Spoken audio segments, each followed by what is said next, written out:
españoles siempre han sido bien orgullosos. Entonces no veían bien a este movimiento. En cambio, Francia y otros países sí, porque era un movimiento nuevo que se daba en la época. Mientras que España no. España sufre mucho, ¿no? Y se cierra y no quiere aceptar. Eso que Rubén Darío llegó hasta España, ¿no? En España vivía la generación del 98 y a partir de España cambia su literatura. La va a llamar generaciones por diferentes situaciones en el contexto. Entonces, así jóvenes surge el movimiento modernista en Hispanoamérica. Aquí tienen ustedes un mapa, porque en este mapa que está indicando lo que abarca el modernismo desde México, toda América Central, incluyendo las colonias que antes eran españolas, y Colombia, Ecuador, Venezuela, Perú y hasta Argentina, Chile, ¿no? Paraguay, Uruguay. Entonces, así abarca, menos Brasil, ¿no? Abarca el movimiento hispanoamérica o llamado movimiento modernista. Bien, jóvenes, entonces es más o menos para que tengan idea de lo que sucede en España con la generación del 98, de ahí a la influencia, y luego a nivel de Europa, la vanguardia, ¿sí? Bien, entro en el contexto y de repente, ¿cómo se llama este término modernismo? Es como que ya las sociedades en Hispanoamérica, ¿no? Van a ser impactadas, como dice acá, por el proceso de modernización y el carácter capitalista, ¿no? Porque aquí ya surgen las grandes capitales, empresas que van a invertir en Hispanoamérica. Y estas ciudades como México, ¿no? El Perú, Argentina, Chile, cada país comienza a modernizarse. De ahí viene el término modernismo. Jóvenes, denme un minuto.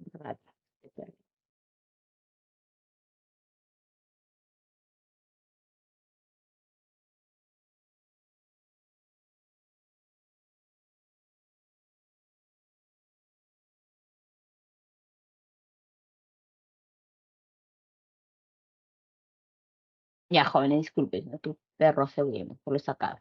Ya, a ver. Entonces, les estaba diciendo este impacto, ¿no?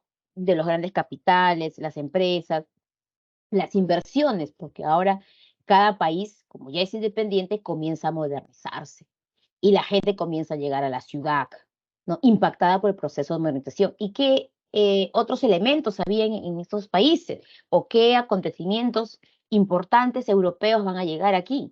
Aparte de las grandes empresas y capitales, tenemos el avance de la ciencia y de la tecnología. Entonces, este avance de la ciencia y tecnología, pues, hace que las ciudades comiencen a modernizarse y como que la población, que ya antes vivía en el campo, se dejaba llevar ¿no? por los espacios y todo lo que tenía solamente en su país, ahora a través de la modernización tecnológica también comienza a modernizarse. Y eso hace que la gente ya no vea el arte, estamos hablando del arte en general, ¿no? Vea el arte como antes, ¿no? La gente se dedicaba al arte, ya sea a escribir, a pintar, a escultura. Ahora no, el arte se vuelve un poco más ajeno, más distante, porque ya hay una radio, ya hay una televisión. Entonces la gente comienza a entretenerse o distraerse por otras razones. Y como que el arte ahora va transformándose en algo mucho más valioso y mucho más costoso, que cualquiera ya no puede publicar, ¿no? Un libro, nadie puede de repente hacer una pintura porque ya la gente no compra pinturas, ¿no? O sea, comienza el arte, ¿no? A tener esas desventajas con este proceso de modernización. Entonces los artistas en la época, estamos hablando de artistas en general en toda Hispanoamérica, ¿no? Los artistas comienzan a sentirse mal, a sentirse desplazados, a sentirse discriminados, porque la sociedad ya no los considera como antes. Antes, medio siglo antes, el arte era parte del desarrollo de las sociedades. La gente leía, la gente se involucraba mucho en el arte, en el teatro, ¿no? En la narrativa, en la poesía. La gente andaba así. Igual es para la pintura, escultura. Pero cuando hay un cambio, entonces ya comienza, ¿no? El arte a quedarse un poco atrás, ¿no? Como dice, a atrasarse un poco, quedarse ahí. Entonces, para hacer llegar una obra de arte y poder publicar, las sociedades, como han crecido, hay un impacto también del cambio, muchos artistas tienen que recurrir, ¿no? A diferentes oficios, diferentes formas de vivir para que les alcance, porque ya no pueden vivir con publicando una obra de arte, que ya la gente no lo ve así, las sociedades han cambiado. Entonces muchos artistas se vuelven profesores, periodistas, cambian sus oficios, porque ya del arte ya no pueden vivir, ya no hay un mecena, recuerden la palabra mecena, que era la persona que se encargaba de publicar los libros, ¿no? Las obras de los autores, ¿no? En la época del siglo de oro y eso, ¿no? siglo XVII, siglo XVI, siglo XVIII. Ahora ya no hay un mecena. Entonces, ahora el artista prácticamente está solo, se siente desprotegido de la ciudad, ¿no? De la población y del gobierno en sí. Entonces, ahí por eso que dice que el arte se va transformando en mercancía, ¿no? Porque ahora es costoso publicar una pieza de arte. Ya no es tan sencillo como antes, debido justamente al impacto de la modernización, de los grandes capitales, el avance de la tecnología, la producción de las empresas, ¿no? Y aquí los países donde el arte se concentra más, donde el arte es visto como como se dice, la base, es Chile y Argentina. Tanto los chilenos como argentinos se vuelven las ciudades llamadas cosmopolitas, ¿no? Donde el arte está en boga, así como lo era Francia, porque Francia es cuna del arte y hasta ahora, ¿no? En Francia se va a desarrollar lo que ¿no? El arte en sus diferentes estamentos y eso se divulga por toda Europa. Es un modelo para las demás ciudades. A partir de aquí, Francia sigue siendo, ¿no? Lo que es la cuna del arte. Entonces, Chile y Argentina quieren llegar a esos niveles. Por eso que los poetas se esfuerzan mucho para poder llegar a esos niveles, ¿no? Bien. Entonces, hasta ahí, jóvenes, alguna pregunta, alguna duda, es así como el arte, pues como les decía, se va transformando en una mercancía.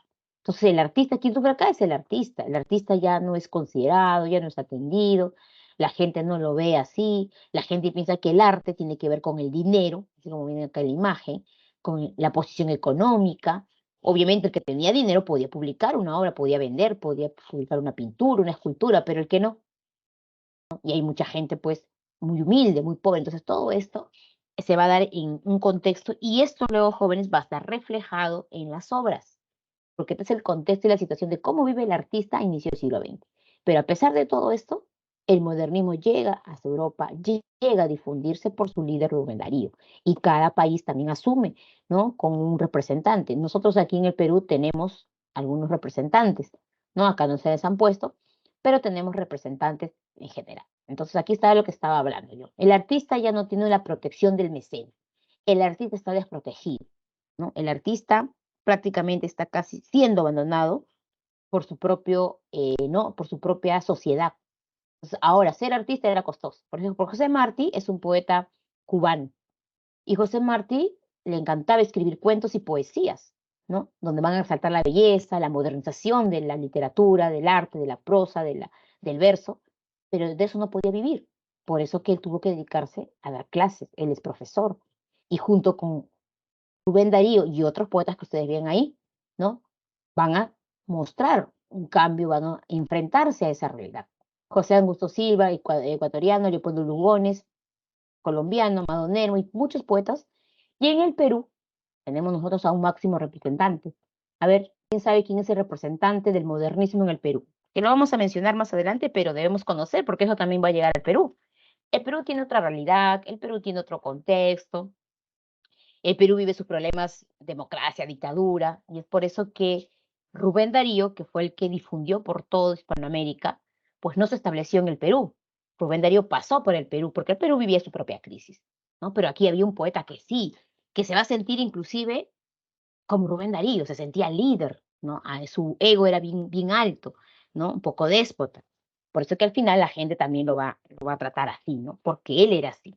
¿Quién es ese poeta, jóvenes? A ver, ¿quién recuerda, quién sabe de literatura peruana, por ahí he escuchado, de este gran poeta modernista, José de Santo Chocano? Muy bien, Dagna, ¿no? Dagna López.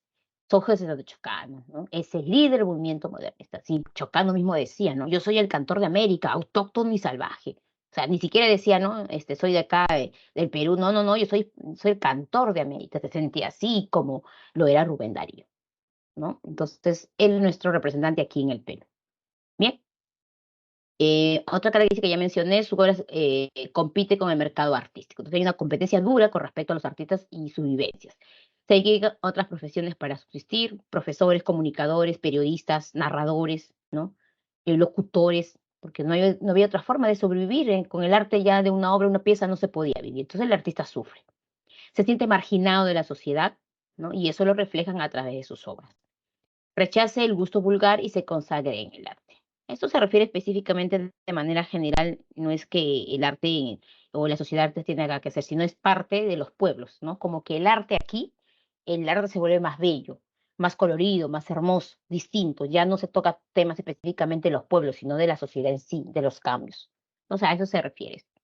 Bien, continuamos ahora con las características del modernismo, que ustedes lo tienen ahí en su separata. Bien, y vamos a ir explicando porque de esto sí suelen preguntar mucho en los exámenes con respecto a las características de este movimiento modernista, ¿no? Cada característica tiene una razón importante, ¿no? Bien, entonces comenzamos con la primera característica, que es el llamado cosmopolitismo, ¿no? Entonces, en el caso del cosmopolitismo que les ponen a ustedes ahí, es es el interés que tiene el poeta modernista aquí en Hispanoamérica, ¿no? Con las culturas europeas, es decir, con el aspecto artístico, literario de otras culturas. Y una de las culturas o una de las naciones más importantes en aquella época en Europa era Francia, pues. Entonces el artista modernista sentía un privilegio, ¿no? De leer libros en francés, de conocer a poetas franceses y seguir su influencia, ¿no?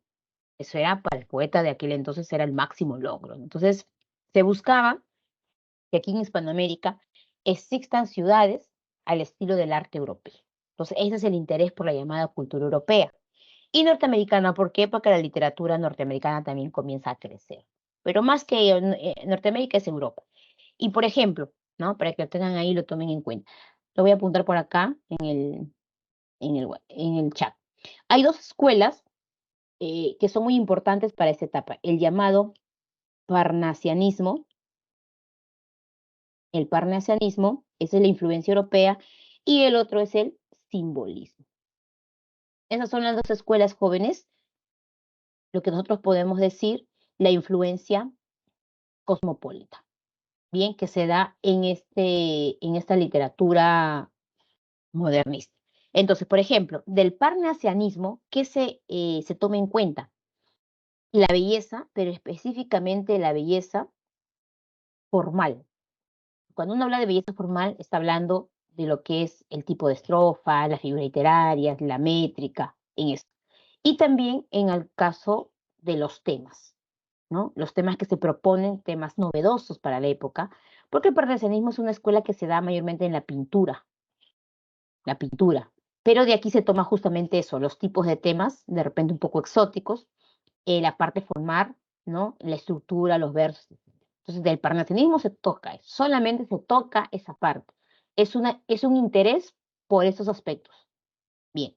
Y del simbolismo, ¿sí? Del simbolismo, específicamente lo que hace el poeta modernista es ver lo que tenga que ver con la musicalidad, ¿no? Con esta parte de la rima, los versos o las palabras que sean precisas, que tengan esa melodía musical, ¿no? No es como los poemas anteriores que solo te preocupabas de repente en el aspecto formal o de repente en el tema, sino acá van más allá. Y de eso se tiene la influencia del movimiento simbolista. Es más, este movimiento simbolista también está cargado de qué? De imágenes, símbolos que representen, ¿no? Por ejemplo, un símbolo del poeta modernista jóvenes es el cisne. Ahí ustedes lo tienen en la parte de abajo. El cisne, ahí en las características, es sabemos que es un ave, ¿no? Sabemos que es un ave muy bella, pero que tiene características muy peculiares y que nosotros como personas solamente observamos rápidamente. Cuando uno piensa en cisne, se imagina un ave blanca posando y listo, pero no observamos más allá de su belleza, de su forma de convivir ante otros aves. El artista sí ve eso. Por eso es que pinta el cisne como un símbolo del movimiento modernista. ¿Ya? ¿Me tienen ahí?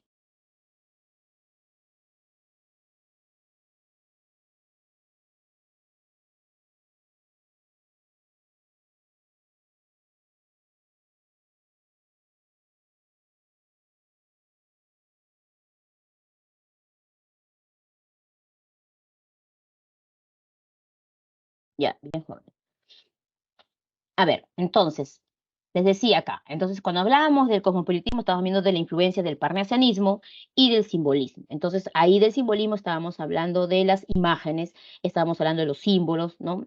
En este caso que van a representar algunos elementos en las poesías, En el caso, por ejemplo, si hablamos de Rubén Darío, del cuento del rey burgués, no es que en el siglo XX existe un rey burgués, sino es una forma de simbolizar, ¿no? Un estatus, una forma de gobierno y el poder que se tienen. Entonces, a eso se le llama símbolo.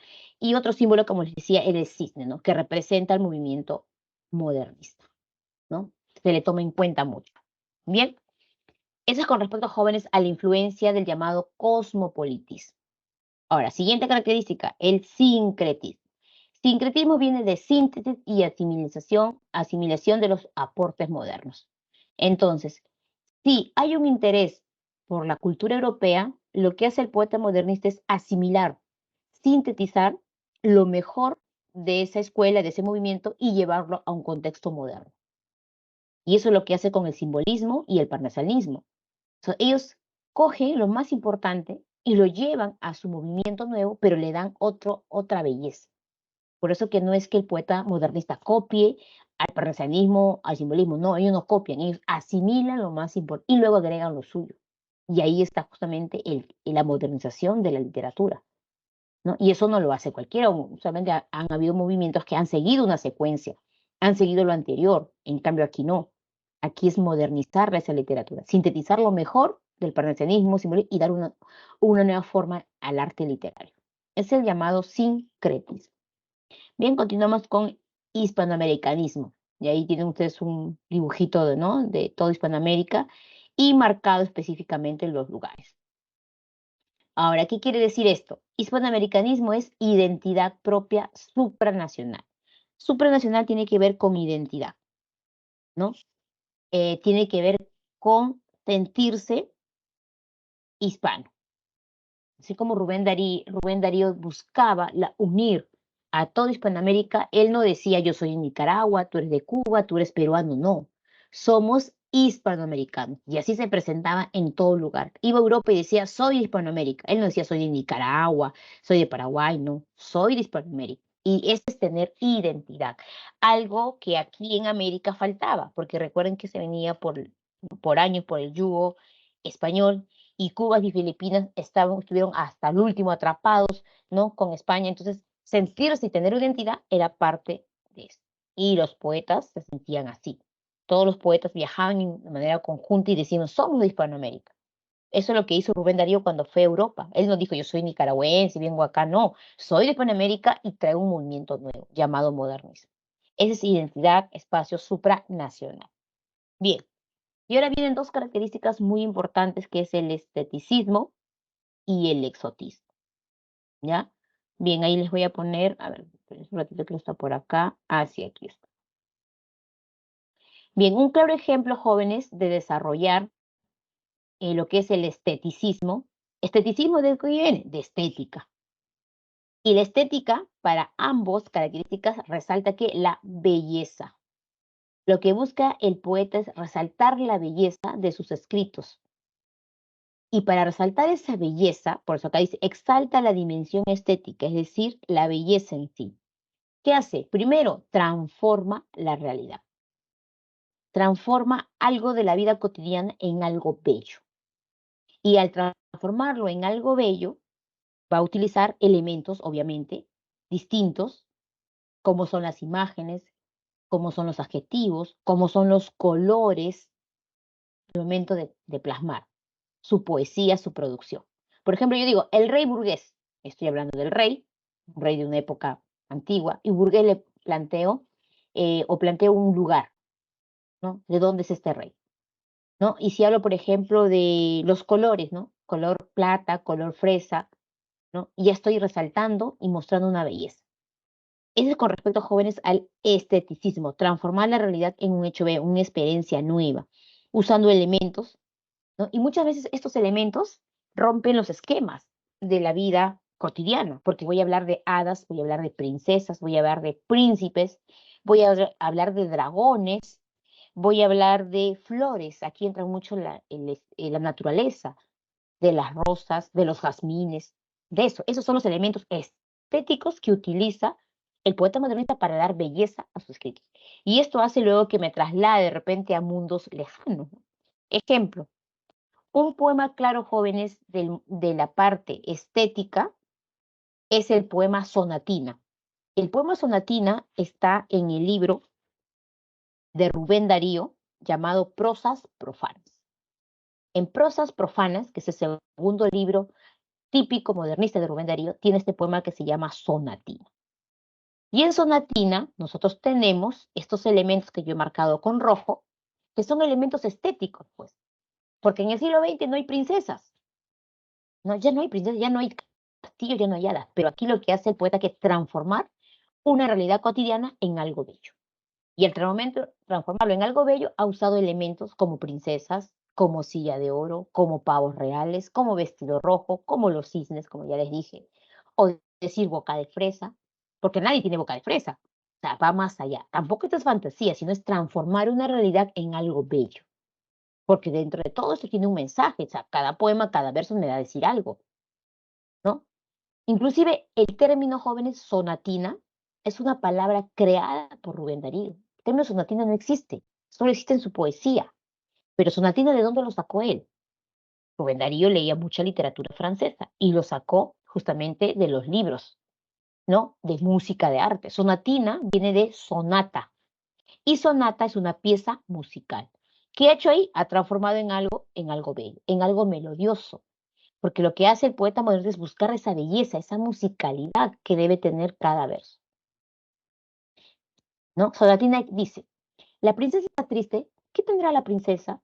Sus suspiros escapan en su boca de fresa, que ha perdido la risa, que ha perdido el color. La princesa está pálida en su silla de oro, está mudo el teclado de su clave sonoro, y en un vaso olvidado se desmaya una flor. Entonces, cada palabra está precisamente para darle esa entonación, esa melodía al poema. Y así, cada verso. Y acá dice, el jardín puebla el triunfo de los pavos reales. Parlanchina la doña dice cosas banales y el vestido rojo pirotea el bufón. La princesa no ríe, la princesa no siente. La princesa persigue por el cielo de oriente. Libélula vaga en una vaga ilusión. Bien, jóvenes, entonces ese es el elemento estético que utiliza el modernista para embellecer, ¿no? Su arte, poesía, narrativa, ¿no? En este caso, que es lo que más se difunde, teatro, no hay mucho. Y pues cuando ustedes le pregunten los elementos estéticos, te van a poner elementos, te va a mencionar elementos. Los colores también entran aquí, los adjetivos, los colores, fresa, pálida, oro, ¿no? Porque eso también se da en los cuentos, ¿ya? Regresamos aquí a la última característica que es el exotismo. Obviamente estas van de la mano, ¿ah? Van juntas, porque mientras que el estético busca la belleza, ¿no? Embelleciendo las palabras, usando elementos, símbolos, ¿no?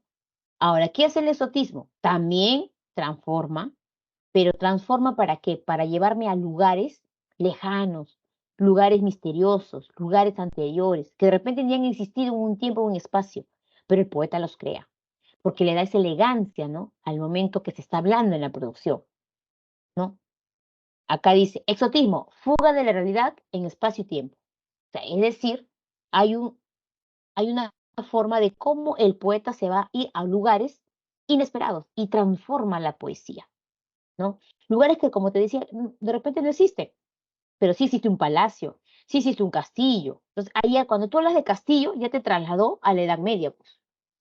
Cuando habla de reyes, te trasladó a las monarquías, o sea, te ha trasladado a tiempos pasados, que está hablando de eso. Estás en el siglo XX y no puedes estar hablando, pues, de esos elementos, pero aquí el poeta lo hace, porque justamente se escapa de la realidad, ¿no? En espacio y en tiempo. Vamos a volver al poema anterior, para que quede claro esto del esteticismo y el exotismo. Y también ustedes tienen preguntas con respecto a ello, porque estos van de la mano. Esto no se trabaja solos, van juntos. Entonces, el exotismo tiene que ver con lugares lejanos, espacios, tiempos. Entonces, por ejemplo, aquí en Sonatina, Rubén de Río dice, pues, ¿no? Y dice, si se dan cuenta, que la princesa está triste que ya no ríe, y toda princesa, obviamente, está rodeada de lujos, está sentada en su sitio de oro, ahí lo dice. Y usa elementos como el clave sonoro, se desmaya una flor, pues una figura literaria, ¿no? Las flores no se desmayan, porque es parte de la producción. En la siguiente estrofa dice, la princesa no ríe, la princesa no siente, la princesa persigue por el cielo de oriente. Por ejemplo, ese es un lugar lejano. ¿Dónde existe el cielo de Oriente? Claro, sabemos dónde está el Oriente, lejos, al otro lado del mundo. Pero el cielo de Oriente ya, como que ya está trasladándote a lugares, pues, ¿no? Diferentes, distintos de la realidad. Luego dice, ay, pobre princesa de la boca de rosa. Ya no quiere el palacio, ni la rueca de plata, ahí en color, ni el balcón encantado, ni el bufón escarlata. Los bufones, por recuerden, que se encargaban en el palacio de entretener a los reyes, ¿no? Pero les califica escarlata, ya le da un color. Ni los cisnes encantados. No, y cisnes unánimes. En el lago de Azur, por ejemplo, el lago de Azur también es un elemento exótico lejano, ¿no? Es como decir el lago de azul, ¿no? En un lugar preciso. Y están tristes las flores por la flor de la corte. Los jazmines de Oriente, otra vez pone un lugar, jazmines de Oriente. Los nelumbos del norte, otro lugar. De Occidente, las dalias y las rosas del sur. Toda la última parte está mencionando lugares lejanos, que es la característica llamada exotismo. Entonces, en las poesías, en las producciones, se van a encontrar este tipo de características, tanto el esteticismo como el exotismo. Entonces, cuando te habla pues de lugares lejanos, por ejemplo, en este poema sonatino no termina ahí, ¿ah? Porque la princesa sigue triste. La princesa no quiere comer, está sola, y acá dice, ay, pobre princesa, ¿no dice? Ay, perdón. ¿No? Ay, pobre princesa, dice, ¿no? Hay gente, ¿no? Eh, y en la sociedad, pues personas, cuando alguien está triste, ¿qué hace? Te consuela, ¿no? Te escucha o busca una solución a lo que está pasando. Igual pasa en Sonatina, la princesa está triste, está pálida, ¿no? Está, por decir, pensando en los hilos de Oriente, está pensando en Camines del Norte, o el perdón de Oriente, o Rosas del Sur, etcétera. Entonces, en esta parte, ¿no? Acá faltan dos estrofas donde al final la princesa espera, ¿no? A alguien que la rescate. Y ese alguien que la rescata, ¿quién va a ser? No va a ser un rey, porque como ella es princesa, va a esperar a su llamado príncipe, ¿no? Al llamado príncipe el azul, que en algún momento la va a rescatar a esa princesa, ¿no? Entonces, esos jóvenes son los elementos que se utiliza, ¿no? En tanto el exotismo como el esteticismo. Ahora, ¿de dónde viene un príncipe? De un castillo, de un lugar, ¿no? No está por ahí caminando. Entonces, ¿cómo se utiliza este elemento del príncipe para cambiar el contexto, ¿no? A lo que se quiere mostrar en la poesía? Y Sonatina, jóvenes, es uno de los poemas clásicos de Rubén Darío y conocidos porque nos plantea estas características propias del movimiento modernista. Bien, jóvenes, ustedes tienen ahí, ¿no? Ya expliqué las características. Ahora rápidamente porque me gana siempre el tiempo, aunque no, tenemos las 2 horas. Sí, todavía estamos con la hora. Preguntas, dudas, jóvenes, por ir viendo sus preguntas también de la separata, porque ahí tienen ustedes. Bien, entonces, hasta ahí nos vamos ahora al análisis, ¿no? De la obra Azul de Rubén Darío. No hay dudas, jóvenes, no hay preguntas. A ver, dígame o calle para siempre, como se dice. ¿Nada?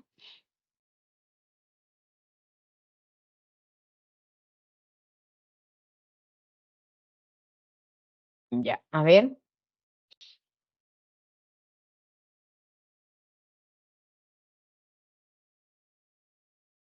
listo.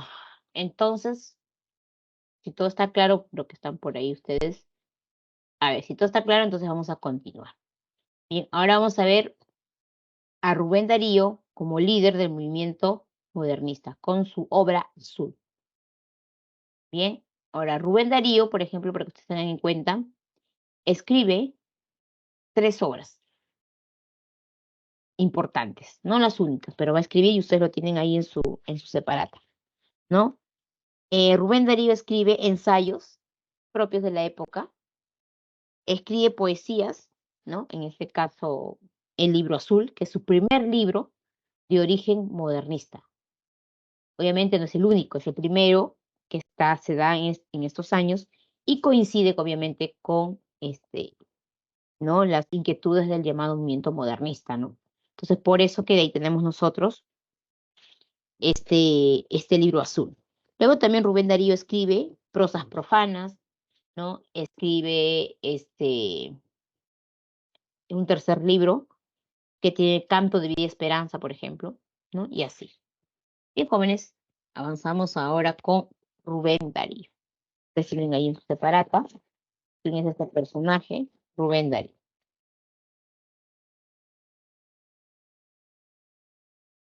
Ya.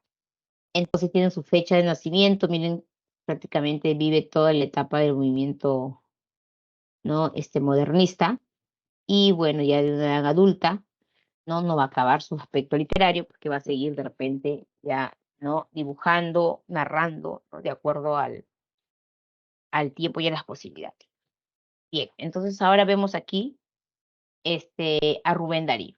Máximo exponente del modernismo, renueva o renovó, como quieran llevar, la lírica, es decir, la poesía hispanoamericana al crear esta propuesta estética. Él va a revolucionar, obviamente, va a buscar cambios en la literatura. Y para eso no lo puede hacer solo, necesita la ayuda, como se dice, de otros poetas, ¿no? Necesita la ayuda también de la sociedad que en sí, porque es lo que él va a querer difundir. Entonces la sociedad de aquel tiempo comienzan a apoyarlo, no solamente poetas, sino escultores, pintores y toda la sociedad que pudo, ¿no? En esa época. Y eso hizo que él presente formas bellas en el arte. Ahí tenemos el poema sonatina y los cuentos burgués y muchas cosas que nos va a plantear de acuerdo, ¿no? A las circunstancias vividas, en este caso, de su personalidad, de lo que él era, ¿no? Como líder de este movimiento. Bien, eso es con respecto a Rubén Darío. Luego tenemos obras, Azul, que ya le vamos a desarrollar, eh, prosas profanas y canto de vida y esperanza, cada uno con la diferencia de los años. Bien, sigamos avanzando. Ya ustedes también tienen un separata. Bien, analizamos nosotros el libro Azul.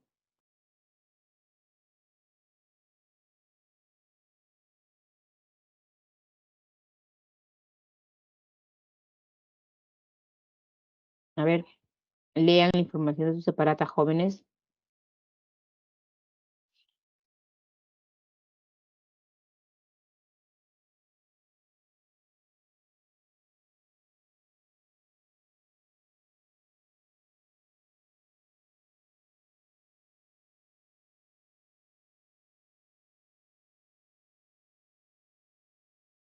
Ya.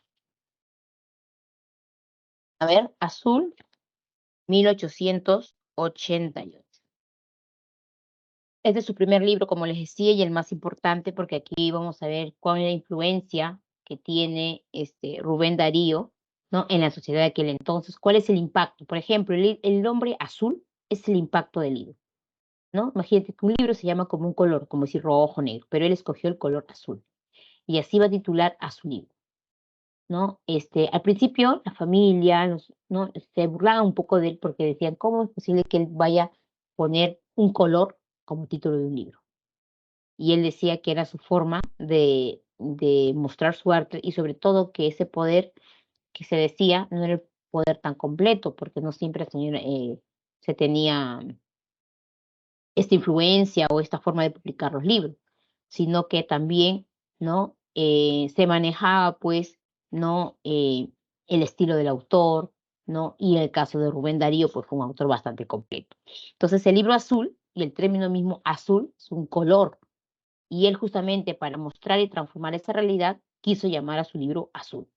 Así se llama el libro Azul, ¿no? Él, ¿por qué? Porque en este caso, ¿no? Es un elemento,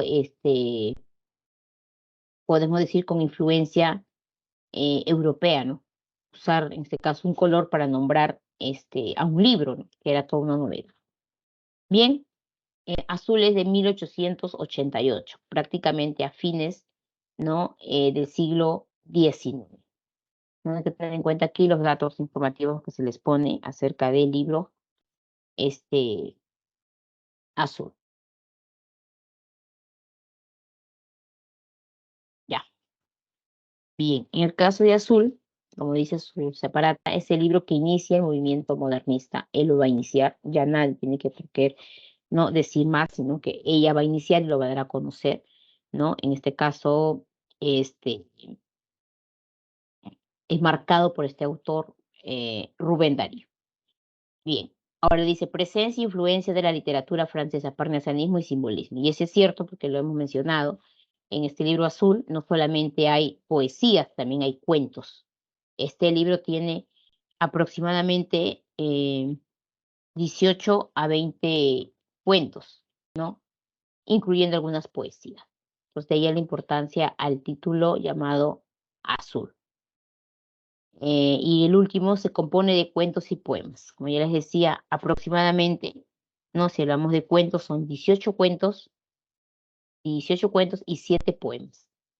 En este caso, los poemas sí son están relacionados a otros elementos que te vamos a continuar. Entonces, jóvenes, eso es esta parte del libro azul. Ya, otros comentarios más es con respecto a este libro. Dice que presenta rezagos románticos. Obviamente, pues el modernismo fue un movimiento pues, que se extendió por toda Europa y cuando acá dice que tiene algunos rezagos, no es que en el contenido tenga que haber elementos propiamente románticos, no. El romanticismo, recuerden que no tiene que ver solamente con el amor de pareja, el romanticismo tiene que ver con el amor a la familia, a la patria, al honor. O sea, abarca muchas cosas, no solamente es que el, ¿no? El modernismo solamente abarque, ¿no? Y deja de lado algunas cosas, no es un movimiento pues que va a abarcar, y en este caso en el libro azul, nosotros vamos a encontrar que estos poemas están relacionados específicamente con aquellas estaciones del año. Recuerden que nosotros tenemos 4 estaciones en el año: primavera, otoño, invierno y verano.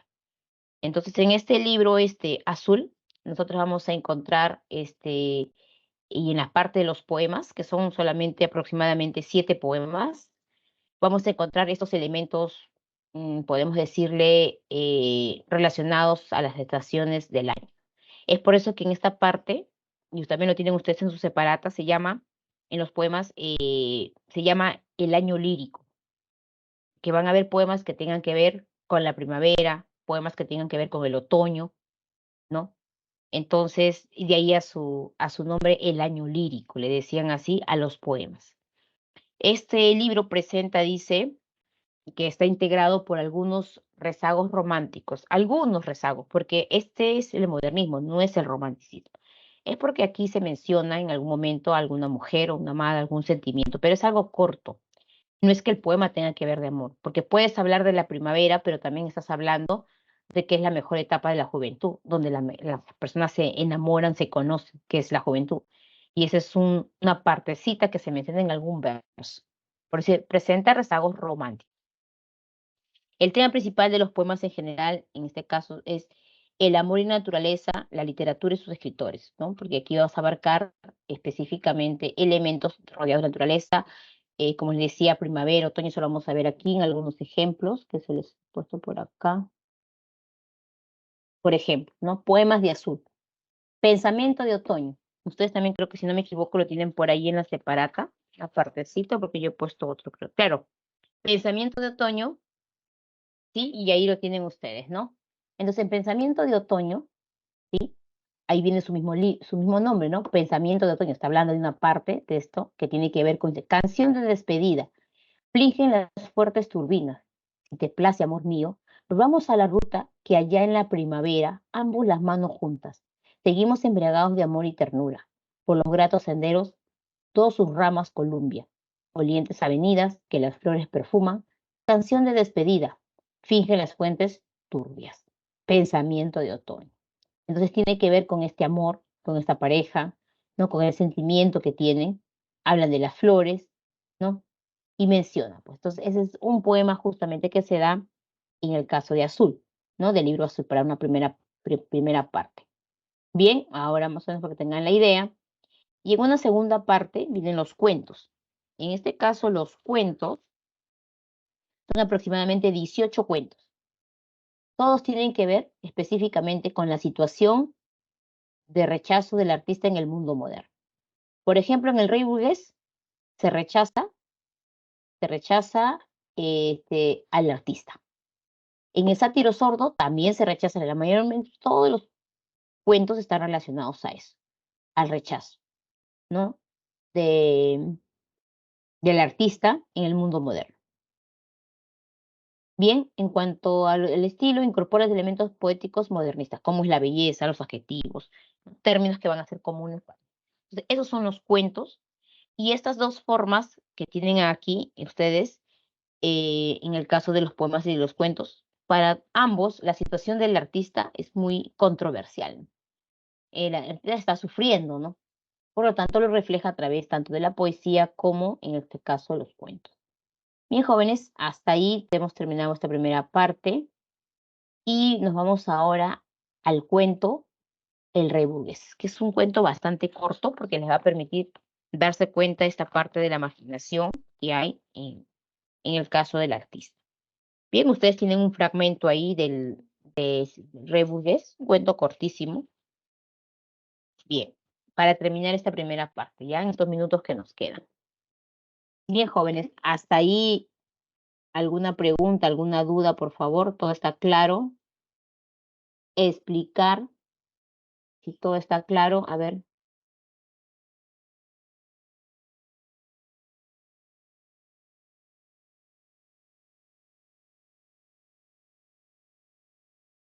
chicos, digan algo, por favor. Profesora, una consulta. Dime, te escucho, hija, Sí, esto de poner nombres de colores o cosas similares, es la influencia del simbolismo de Francia, ¿verdad? Sí, influencia del simbolismo, del estilo, la musicalidad, ¿no? Pero esa influencia, ¿por qué? Porque esas escuelas se dan también en la pintura, y tú sabes que los colores es para la pintura, la escultura, esas cosas, pero ellos de ahí cogen y por eso lo sintetizan y lo llevan a la literatura, ¿no? Porque eso de usar los colores mayormente es para las pinturas que tú pintas, ¿no? Pero ellos lo llevan a la literatura. ¿Y qué están haciendo en la literatura? Transformando el arte. ¿No? Y este arte moderno no se había visto. O sea, recuerden ustedes que en la literatura nosotros hemos visto romanticismo, ¿no? El caso de Becker, en caso de la narrativa, las cuitas del joven Werther, pero no hemos hablado de esta forma. Sí, es cierto, todo eso es belleza, pero esta es una belleza nueva y sobre todo es una belleza del siglo XX. Porque cuando uno habla de hadas, de princesas, uno se imagina, ah, no, qué tiempos lejanos, pero está transformando. En este caso, este poema Sonatina es uno de los poemas. A ver,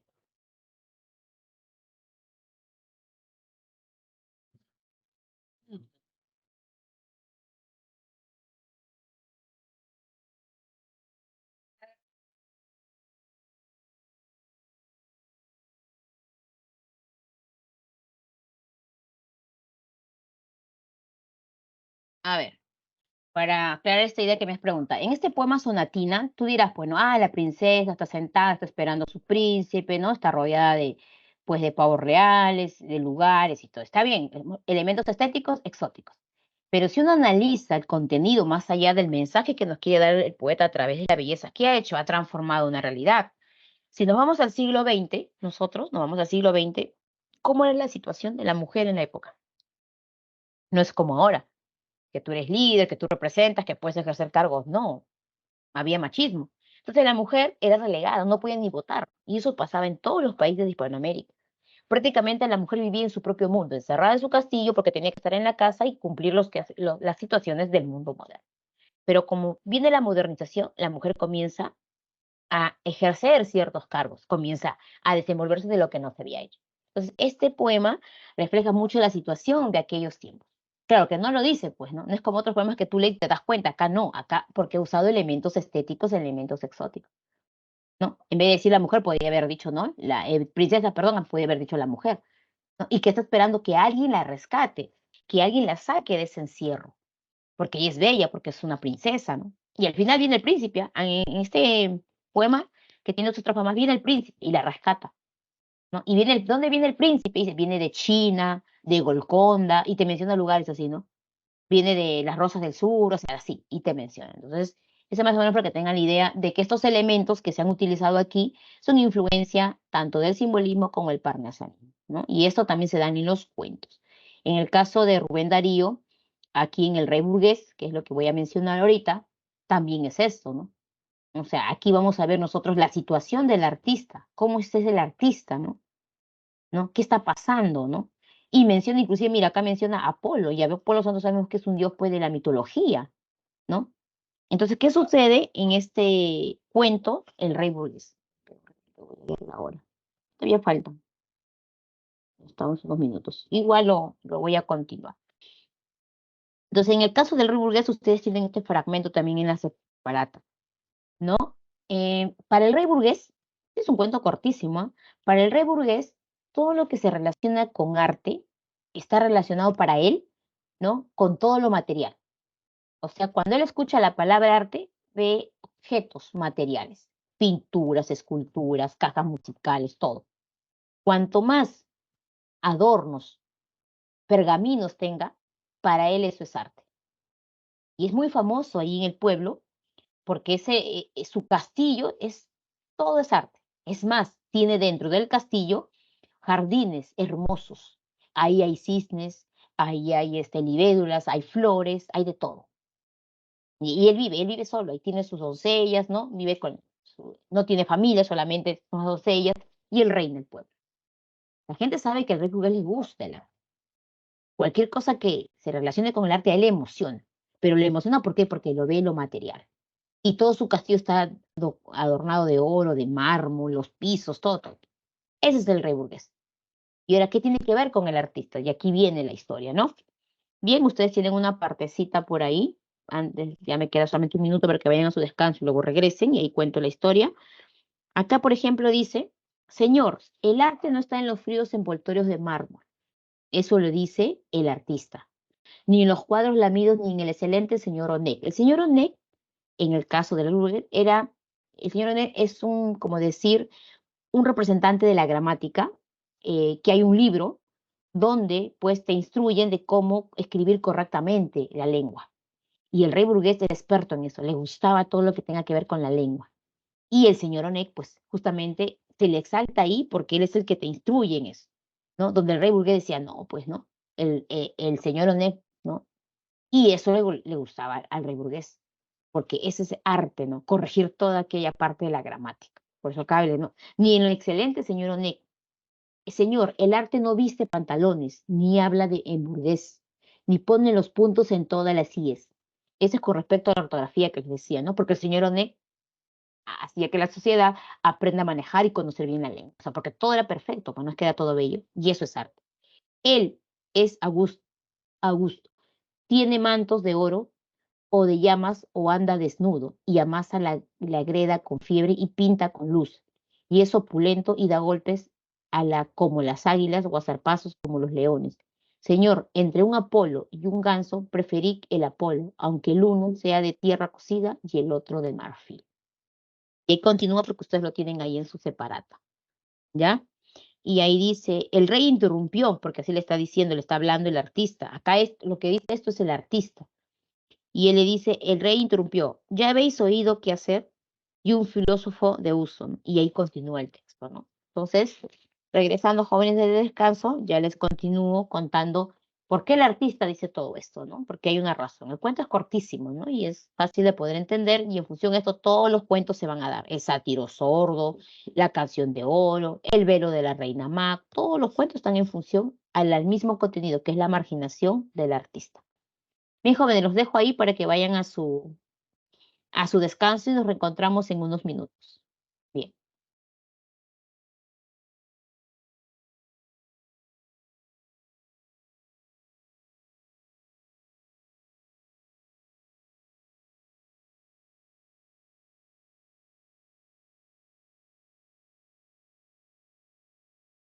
Aló, aló. Bien, jóvenes, regresamos. ¿Están ahí? Bien. ¿Están ahí, chicos? Para comenzar esta segunda parte, pueden ir avanzando también sus preguntas. Chicos, ¿están ahí? ¿Me escuchan? Sí, profesora. Ah, ya. Profesora. Ahí, ahí. Yo acá con la mascota que hace bulla. Ya, listo. Entonces nos hemos quedado en el rey burgués. Ya, eso se les estaba diciendo. Bien, entonces, ¿qué sucede en esta historia así? para hacerla cortita y rápida, ¿no? Entonces, este rey vivía, como les decía, en su palacio, tenía todas las comodidades y todo. Un día llega el rey, un hombre, ¿no? Llega un hombre y que se llama el poeta, así nomás. Entonces, cuando se presenta y pasa por el reino este hombre, se anuncia, ¿no? Diciendo que es un artista. Entonces, al rey, como le interesa todo lo relacionado a arte, lo recibe. Este hombre venía caminando, ¿no? Por los diferentes reinos pidiendo un pan. O sea, tenía hambre, no había comido varios días. Entonces, él va donde pasa por el reino del rey burgués y como sabe que el rey burgués, pues, tiene todo lo que es y conoce de arte, entonces, si tú le dices que es un artista, vas a ver. Pero el reino, pues, como para el rey, lo que era arte era sinónimo de material, ¿no? Entonces, cuando le dicen que es un artista, entonces al rey le interesa. Ha venido un artista y pregunta por usted, entonces invítenlo, ¿no? Y el artista entra. El artista era un hombre, ¿no? Cabizbajo, delgado, ¿no? Maltrecho, mal vestido y con mucha hambre. Y le pregunta, ¿no? ¿Quién es usted? Y él le dice, soy un artista. Y el rey le dice, ¿y qué es eso? ¿Un artista? Sí, soy un compositor, soy un poeta. Y más, pues, peor, porque el rey no conoce. ¿Qué es eso? Le dice, o sea, un artista, un poeta. Le dice, sí, yo sé de arte, le dice el rey, pero no he escuchado eso, porque para mí arte es esto, y ahí le enseña. El rey le enseña en su palacio, que todo está de mármol, le enseña habitaciones grandes, donde el rey tiene estatuas, pinturas, tiene el libro de Onet, tiene cajitas musicales, piezas musicales, tiene todo lo que se relaciona con arte, ¿no? Esculturas, pinturas, todo lo que sea lujoso. Entonces el rey le dice esto y se burla. Le dice, ¿no? O sea, ¿usted cómo me va a decir que es un artista si arte es esto? Por eso que este hombre le dice así, ¿no? Que el arte no está en los fríos envoltorios de mármol, en los cuadros y amigos, ¿no? El arte no viste pantalones, dice, ¿no? Porque el arte es lo que se lleva. Entonces, como que el rey lo entiende y le dice, ¿no? ¿Y qué haces por acá? ¿A qué has venido, mi rey? Y el hombre le dice que ha venido porque tiene hambre. Entonces el rey le dice, pero si tú eres un artista, demuéstrame que eres un artista. Entonces él le dice que él es un compositor, compone música. Y el rey otra vez le dice de que todo lo que tiene ahí, tenía varias cajitas musicales, él tiene todas las mejores piezas musicales que nadie ha tenido. Así que qué raro que este hombre diga que es un artista y de componer. Entonces, el hombre le dice que sí le puede componer con tal de, le dé algo de comer. Entonces el rey se burla, se ríe, pero bueno, le dice, porque si no no compones, entonces, pues, te voy a echar de mi reino, porque te estás burlando de él. Entonces este hombre, ¿qué hace? Le dice, ya, necesito, para componer, ¿qué necesitas? Ah, una caja musical. Y es por eso que le dice a su súbdito que le traiga un manubrio, una cajita musical, para que él pueda componer, poner que es un artista. Entonces, le dan esto y le dice el rey, bueno, compone, y cuando tengas la mejor pieza, ¿no? Y que me guste, ahí demostrarás que eres un artista. Entonces este hombre le dice, ya, está bien, lo voy a componer, es una pieza que nunca has escuchado.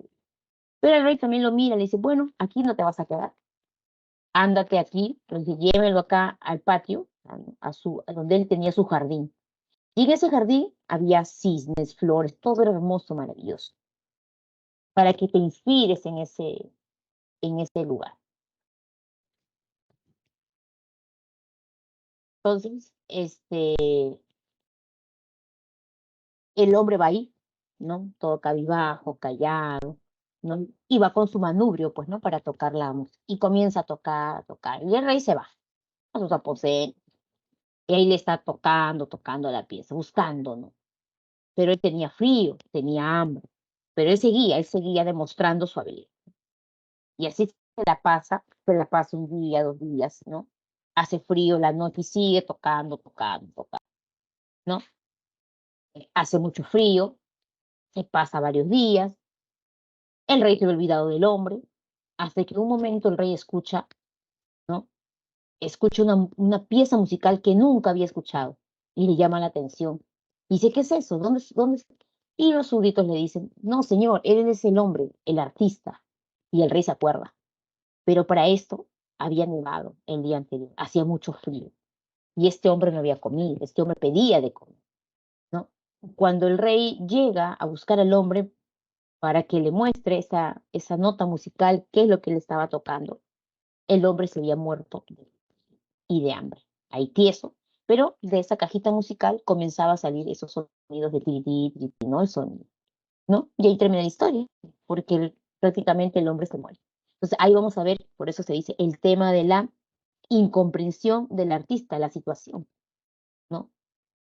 De cómo se veía el arte, ¿no? El valor del arte a través, pues, del material, no de la capacidad del hombre, ¿no? En este caso, él era un compositor. Bien, jóvenes, ese es el llamado rey burgués y cómo se muestra la situación del artista moderno.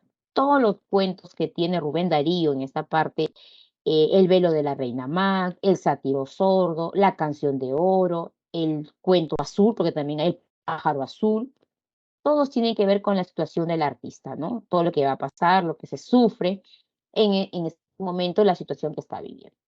Mejores, avancemos antes que no el tiempo con la poesía. Pero ustedes tienen ahí también algunas preguntas de esta primera parte, ¿no? Entonces, luego viene la poesía de Hispanoamérica con Pablo Negro. Bien, pero ahora vamos a ver si han hecho sus preguntas por ahí para poder ir avanzando, ¿no? Para esta segunda. Entonces, les ponen ahí eh, preguntas de,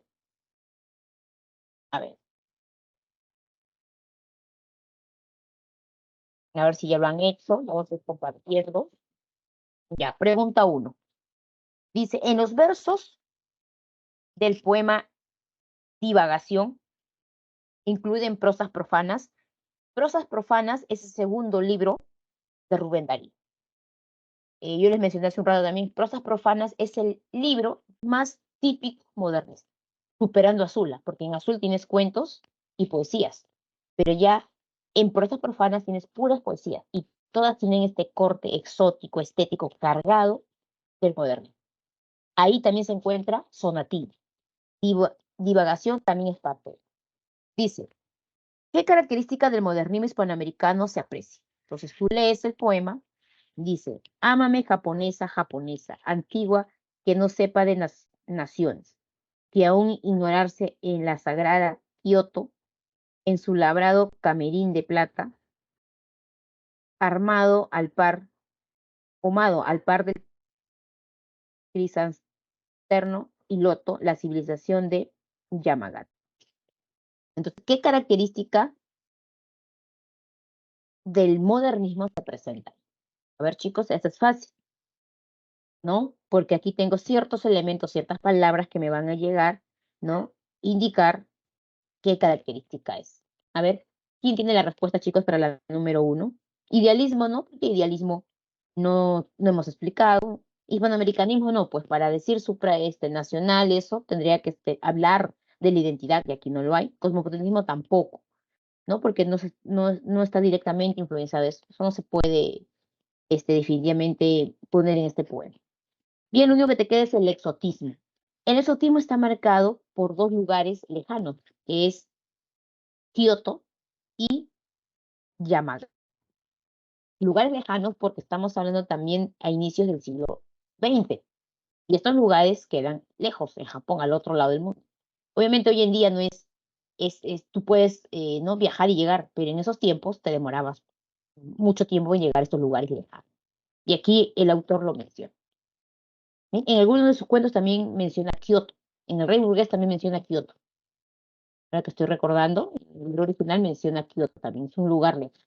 Así como menciona Golconda, China, lugar lejos. Bien, la número uno de los. Avanzamos rapidito. En la número dos, en el poema citado de Blasón, perteneciente a prosas profanas, otro poema. Por ejemplo, Blasón es un poema de Rubén Darío. En este caso aquí te pone. ¿Qué hace Chocano? Recuerden a José Santo Chocano.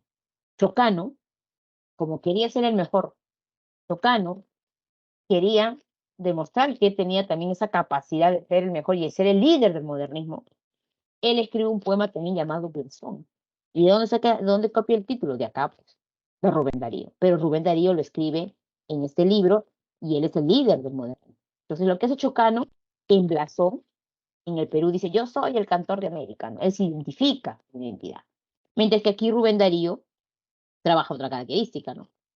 Acá dice, en el poema Blasón, perteneciente a prosas profanas de Rubén Darío, ¿qué característica del modernismo se distingue es él? Esto se evidencia en él. Entonces aquí volvemos a leer y decimos, es el cisne de estirpe sagrada, cuyo beso por campos de seda ascendió hasta la cima rosada de los dulces colinas de Leda. Su blancura es hermana del lino, del botón de los blancos rosales y del albo tolzón diamantino de los tiernos corderos. ¿Qué elemento es? Este, pues definitivamente, estás hablando del cisne, estás hablando cómo es el cisne, ¿no? Su blancura, rosada, etcétera. Es el cisne, ¿ya? Ese es el que pesa más y exalta lo colorido y la belleza del cisne, más que el exotismo, porque si hablamos de exotismo puede ser con colinas de Leda, ¿no? Este es un lugar, pero de ahí mitología griega y americana ya no, ¿ya? Entonces aquí es el eclecticismo. Muy bien, si ya lo tienen claro. 3. En el libro azul de Rubén Darío destaca un grupo de o relatos como El sátiro sordo, donde el músico Orfeo es expulsado de la selva, ¿no? Bien, aquí sí es cierto, ¿no? En este caso, o en El rey burgués, en la que el poeta muere tras ser despreciado por la corte palaciega, es decir, por la corte del rey. En el sentido es correcto colegir, o sea, inferir, que uno de los temas abordados en estos cuentos es la marginación del escritor modernista debido a su visión materialista, el propósito utilitario, la incomprensión que experimenta el artista por parte de su entorno, la situación o el cuestionamiento. En la 3 es sí, muy bien, es la incomprensión del artista. Así como Orfeo también, nosotros palo, porque simplemente toca una pieza donde no debía tocar y lo expulsa. Y ahí conoce al sátiro sordo. Y el sátiro era sordo, pues. ¿Cómo podía escuchar su música? Pero sí la podía entender, ¿no? Como te digo, el arte se lleva dentro, no es estar mostrando así como se pensaba, ¿no? Muy bien, en la 3 es la C, en la número 4, pensamiento de otoño, que hace un rato también les puse, ¿no? En los siguientes versos, pensamiento de otoño, incluido en azul, en Rubén Darío, ¿qué tema desarrollado en el libro se infiere? ¿Qué tema?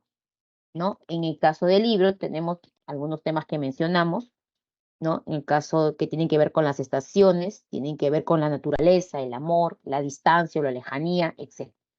Entonces dice, si te place, amor mío, volvamos a la ruta de allá en la primavera. Ambos las manos juntas. Seguimos embriagados de amor y de ternura. Por los gratos senderos, dos sus ramas columpia. Olientes avenidas que las flores perfuman. En la 4, ¿cuáles jóvenes? ¿Qué tema destaco aquí? Aquí no hay, por ejemplo, situación del artista, no se da, ¿no? Recuerda la pasión prohibida. Recuerda que estamos en modernismo. Aquí no hay pasión prohibida. No, esos temas no se dan aquí. Manifestación de sentido amoroso. Aquí se da. Si te place, amor mío, recuerda cuando andábamos de la mano, dice. Hay una manifestación, nada más. Es una mención. No es que ya esté hablando específicamente del amor. Porque uno de los temas en las poesías de Azul es el amor, pero es el amor así, no es el amor del romanticismo pasional. Bien. La belleza del continente americano, no, pues porque está hablando de dos personas que van a recordar algunos momentos vividos con ternura cuando anduvieron por un lugar. El elogio de la vida bucólica pastoril, esto tampoco se da en el modernismo. O sea, acá no tenemos nada que ver con el campo específicamente.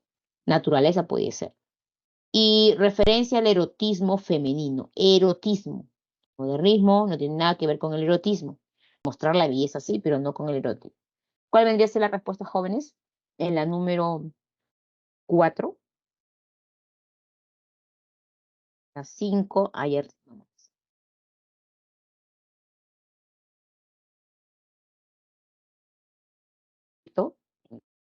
esta parte.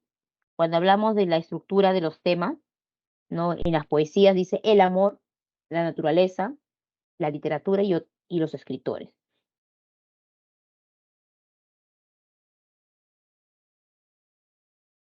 romanticismo, pero es un amor, una forma de expresar algún sentimiento hacia la otra persona.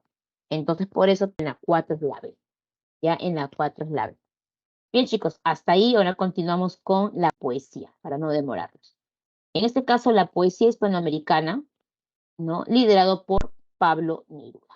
Pero no es el único, hay otros poetas. Entonces, vayan a su separata y ahí les dice, por ejemplo, poesía hispanoamericana contemporánea. Después del modernismo y su acercamiento, ¿no? A nivel de Europa, porque Rubén Darío viaja a Europa y este movimiento, ¿no?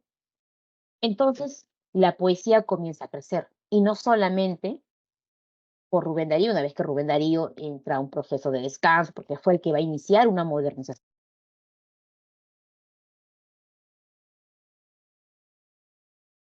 Es 1920, porque ahí aparece quién, César Vallejo en el Perú. Ya Chocano pasó a la historia, ya Chocano tuvo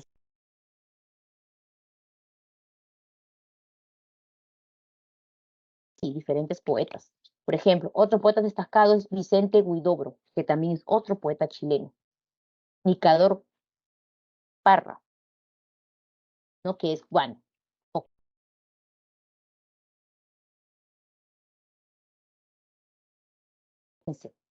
¿no? Entonces aparecen otros poetas y todos estos poetas sí van a seguir modelos, ¿no? Del movimiento modernista, pero lo van a llevar obviamente a un contexto.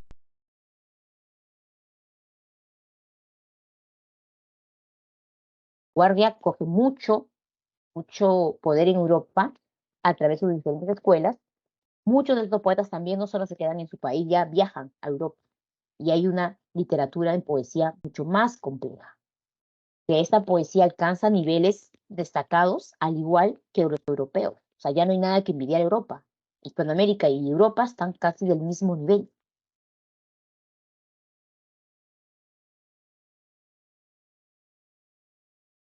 Ahí Hispanoamérica supera. Las novelas crecen en Hispanoamérica y son llevadas luego a Europa. Entonces, así inicia la poesía de jóvenes hispanoamericana contemporánea. Los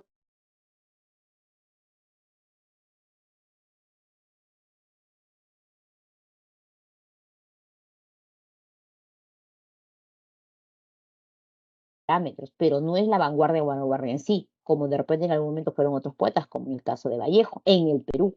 Pero acá estamos hablando de Hispanoamérica. Entonces, son otras formas literarias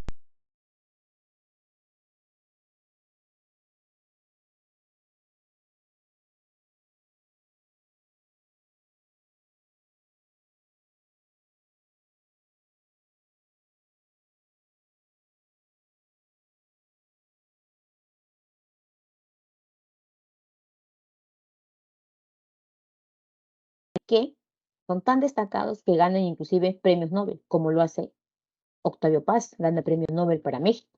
Pablo Neruda gana premio Nobel para Chile, superando a muchos poetas europeos. Entonces, aquí crece la poesía en Hispanoamérica.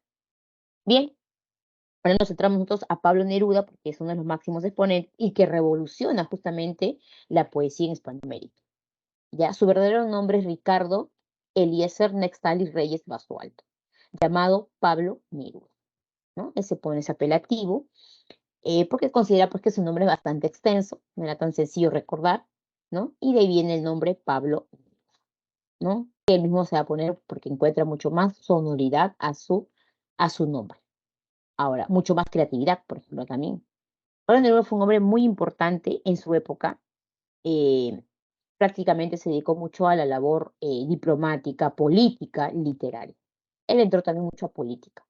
Quería cambios en Chile, porque en Chile que había dictaduras, ¿no? Quería cambios sustanciales en la ciudad, ¿no? Acá dice dentro de su biografía que ustedes tienen,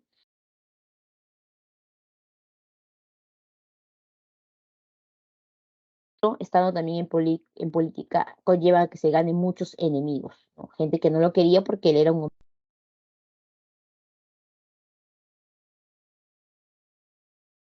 de gobierno. Entonces, esto contribuyó a que la gente, mucha gente le tenga envidia y lo mete en problemas. Porque la muerte de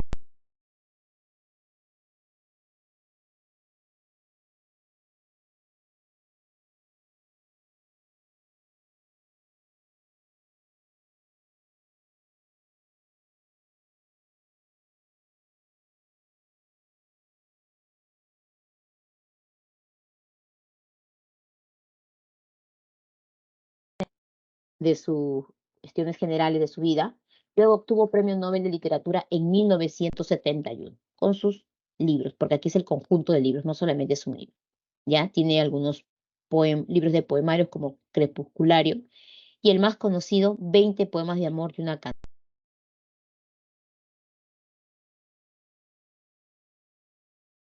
Siguiente diapositiva. Neruda, en su vida personal, pasa por varios periodos, ¿no? De acuerdo a las circunstancias que él vive. Él pasa por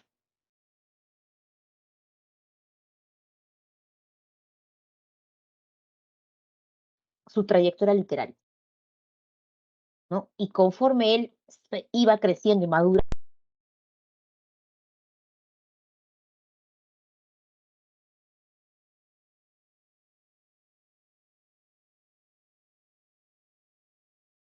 ponen aquí en la siguiente, este es el primer periodo, donde justamente está este libro, 20 poemas de amor y una canción desesperada, ¿no? Ahí está, pero no es el único periodo. Hay otros periodos,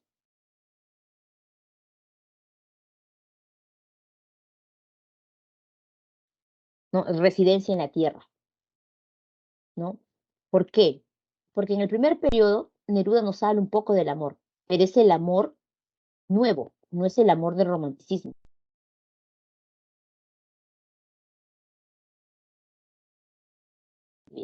Y lo vas a plasmar en ese libro. Pero luego de que ese amor no es correspondido y es alejado, entonces él decide cambiar el rumbo de su vida. Y ahora se vuelve un Neruda residencial, un Neruda donde comienza a viajar y conocer todo Hispanoamérica. Y ahí escribe por eso el segundo libro que se llama Residencia en la Tierra. En ese segundo periodo, ¿no? Luego viene un tercer periodo, donde Neruda, ¿sí? Se vuelve un poeta más.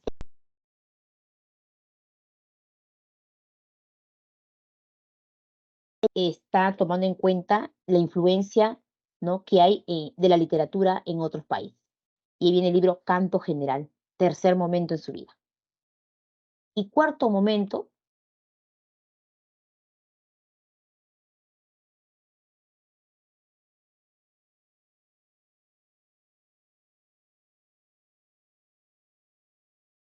Oda a la zanahoria, así se llama, ¿no?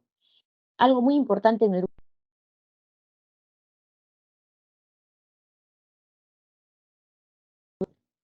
y es de ahí la importancia de su producción, porque sus 4 libros son tan distintos que tú parece que estuvieras.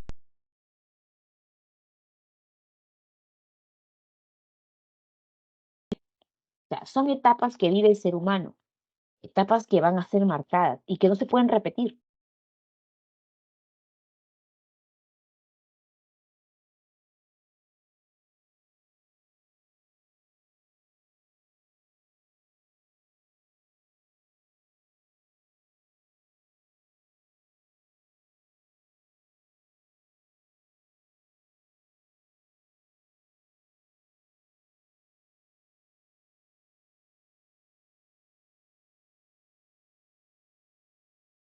Ese primer amor jamás se olvida. Entonces, eso es lo que le pasó a él. Él en su juventud se enamoró y ese amor le marcó tanto y le dolió tanto porque nunca pudo, o sea, concretar ese amor. Y él más adelante se casó hasta 2 veces, pero ese amor le marcó tanto que decidió nunca más hablar ya de ese tema. Por eso que él en su segundo periodo cambia y no vuelve a hablar del tema. En el otro cambia, cambia, cambia.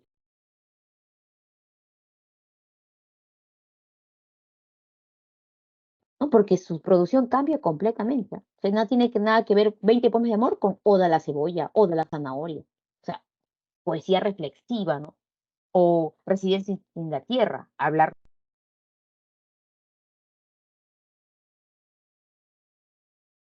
por el Perú, pero no llega a Lima, se va de frente al Cusco. Porque en ese tiempo Cusco, Machu Picchu era todo, pues, ¿no? Conocido y en boga, se había descubierto y todo eso. Entonces, él visita Machu Picchu y crea un poema Residente,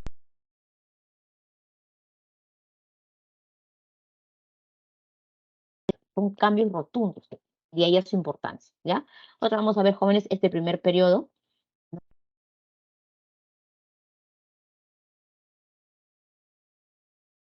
abarca más o menos entre 1919 a 1924 cuando se publica este libro.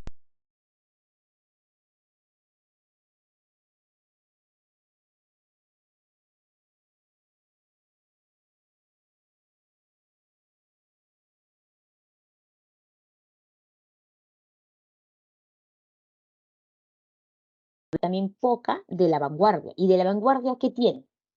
Específicamente el verso libre, porque recuerden que en el vanguardismo una de sus características es la verso libre o el versolibrismo. ¿Eso qué quiere decir? Que la poesía vanguardista, como recuerden que eran caligramas, ¿no? Eran figuras, entonces no había métrica, no había rima, no había nada.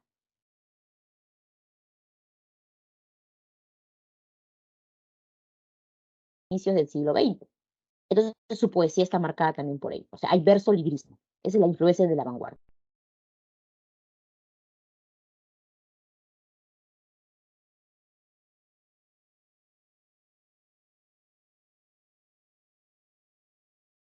Vamos a encontrar la presencia específicamente de una mujer, de una amada, ¿no? Y que lo dice en cada verso. La temática aquí es amorosa, ¿no? Que es una temática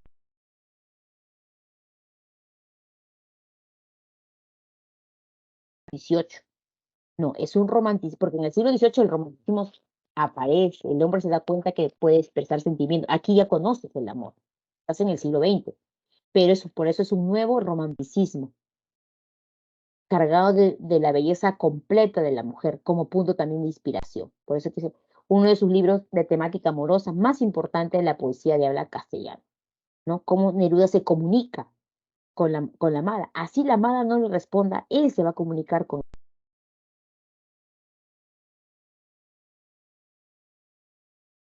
naturaleza. Bien, eso es con respecto, jóvenes, a este libro, 20 poemas de amor de una canción desesperada. Este es el poema 20. Él tiene aquí 20 poemas enumerados del 1 al 20. Eso está compuesto ese libro, del 1 al 20. Cada poema tiene en relación a este amor, a esta mujer. Por ejemplo, el poema 1, ustedes también lo tienen, creo, ahí en su separata, ¿no? Como ejemplo, siempre se les pone algunos poemas. En el poema 1 nos habla, es muy intenso ahí, acerca justamente de la mujer. Cuerpo de mujer, blancas colinas, muros blancos, te parece al mundo en tu actitud de entrega. Mi cuerpo de labriego salvaje te socava y hace saltar el hijo del fondo de la tierra. Aquí está hablando el cuerpo de mujer cuando se encuentra, ¿con quién? Con un hombre. Cuando está cerca el cuerpo de mujer y puede recorrer ese cuerpo blanco, esas colinas. O sea, acá está hablando mucho de la parte erótica, sí, pero con mucha sutileza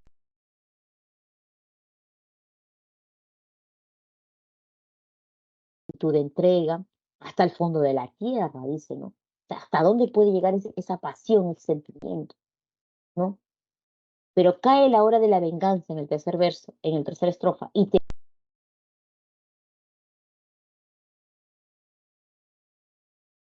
cosas del pubis, pues tu voz lenta y tristeza. Y así, cuerpo de mujer mía, persistir en tu gracia,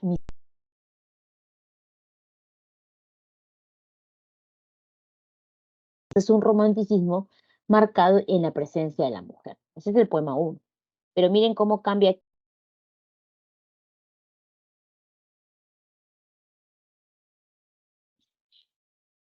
En el poema 15, ya casi en los finales, ¿no? Está hablando acá del sentimiento. Me gustas como callas porque estás ausente. O sea, me gustas cuando callas porque estás como ausente. Y me oyes desde lejos y mi voz no te toca. O sea, me oyes y luego no te toca. Es decir, no nos estamos comunicando, pero igual le gusta. Parece que los ojos se te hubieran volado, parece que un beso te cerrara la boca. ¿No? En el segundo, como todas las cosas están llenas de mi alma, emerge de las cosas llenas del alma mía. Mariposa de ensueño, te pareces a mi alma y te parece a la palabra melancolía. Ya acá hay dolor. Compara a esa mujer con la mariposa de sueño, ¿no? Hay un sufrimiento. Y vuelve a decir, me gustas cuando callas porque estás como distante. Y estás como quejándote, mariposa de arrullo, naturaleza otra vez. Y me oyes desde lejos y mi voz no te alcanza. Y así, ¿no? O sea, no hay. La falta de comunicación es uno de los temas importantes en este libro. Aquí está. Vamos al tema principal o al tema central de este libro, el amor asociado a la lejanía y el fracaso de la comunicación. Por lo general, todos los poemas tienen ese tema. Aparte del tema amor, todo está vinculado con el mundo de la naturaleza. Aquí entra mucho la naturaleza, ¿no? El espacio, el lugar, porque se inspira en ella. Y hay otros temas, ¿no? La melancolía, la mujer como imagen de naturaleza, el paisaje, la plenitud, que esto tiene que ver con el poema 1, contemplación del ser amado. Y nos vamos para terminar al poema 20. Bien, creo que es un poema conocido por ustedes, muy importante, ¿no? Porque en el poema 20, Neruda prácticamente se despide. Neruda escribe el último poema y dice en los últimos versos, ya no va a escribir más, porque como no hay esa correspondencia,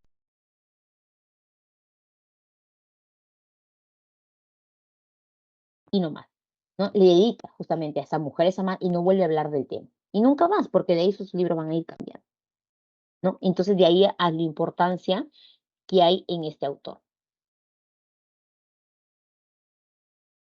Ya, ahí vamos a ver acá, eso tampoco es separata, pero es un poema clásico, si uno busca en internet lo va a encontrar, ¿no? Y aquí, más que leer todo el poema, vamos a ir viendo cómo va a relacionar la naturaleza, el tema, el amor, y cuál es el sentimiento, la nostalgia, y todo lo que hay acá, porque todo se resume aquí en este poema.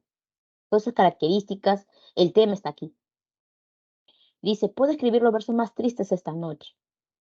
Escribir, por ejemplo, la noche está estrellada y tiritan azules los astros a la naturaleza. Se está dirigiendo a ello, ¿no? O sea, en esa noche va a escribir algo muy triste. El viento de la noche gira en el cielo y canta. Puede escribir los versos más tristes esta noche. Yo la quise y a veces ella también me quiso. Si hablamos acá, por ejemplo, verso libre, no hay métrica. Los versos van de dos, de dos, de tres. Esa es la llamada versolibrismo, ¿no? En noches como estas la tuve entre mis brazos. La besé tantas veces bajo el cielo infinito. Ella me quiso y a veces yo también la quería. ¿Cómo no haber amado sus grandes ojos finos? Puedo escribir los versos más tristes esta noche. Pensar que no la tengo, sentir que la he perdido. Oír la noche inmensa, más inmensa sin ella, y el verso cae el sol como el pasto al rocío. ¿Qué importa que mi amor no pudiera guardarlo? La noche está estrellada y ella no está aquí. Eso es todo. A lo lejos,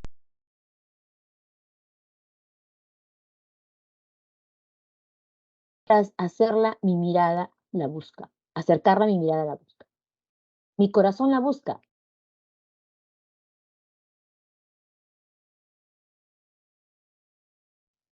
Nosotros, los de entonces, ya no somos los mismos. Ya no la quiero, es cierto, pero cuánto la quise. Mi voz buscaba el viento para tocar su oído. De otro, ¿será de otro? Como antes de mis besos su voz, su cuerpo, claro, sus ojos y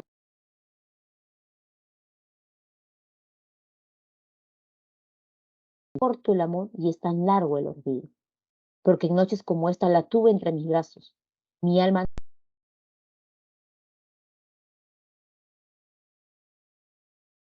no sé, y estos sean los últimos versos que yo le escribo.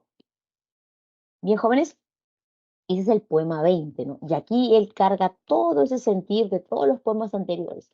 Porque en los anteriores, en el cuerpo de mujer, ellos están juntos, se complementan, se aman. En el poema 15, ¿no? Hay un distanciamiento, ¿no? No hay comunicación. Y a ustedes en sus preguntas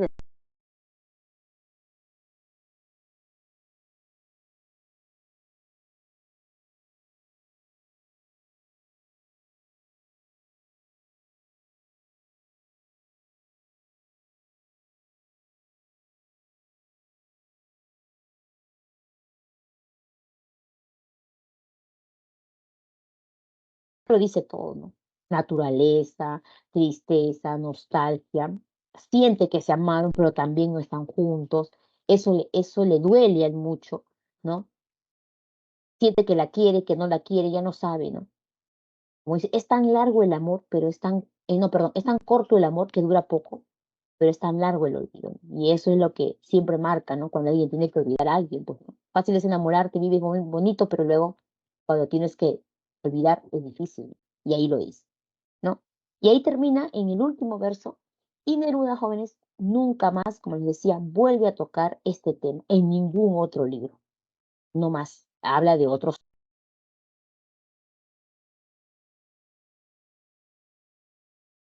crítica, pero ya no vuelve a hablar. De ahí la importancia de ser el mejor libro. Bien, ahí se les puso poema 15, poema 1, ya para terminar. El tema central, otros temas, como ya les decía, justamente se van a dar en todos los poemas.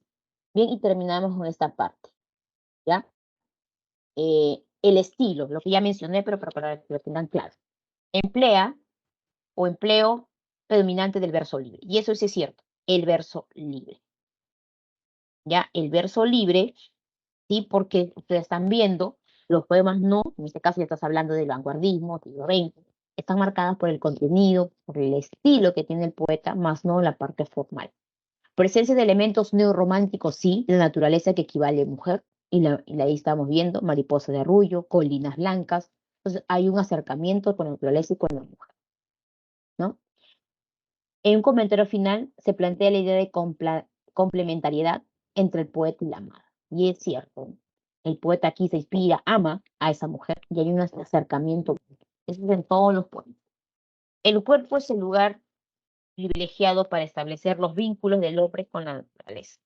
Es otro comentario que a veces ponen ahí para sus personas. Bien, jóvenes, hasta ahí hemos terminado nosotros esta parte con Pablo Neruda. Y luego ahora nos vamos a terminar de leer con las preguntas, ¿no? A partir de la pregunta 5 nos quedamos, ¿no? A ver, pónganse a ser jóvenes en este tiempo, de las 5 a la 8, ¿no? Con eso ya estamos terminando. Si hay preguntas, dudas, por favor,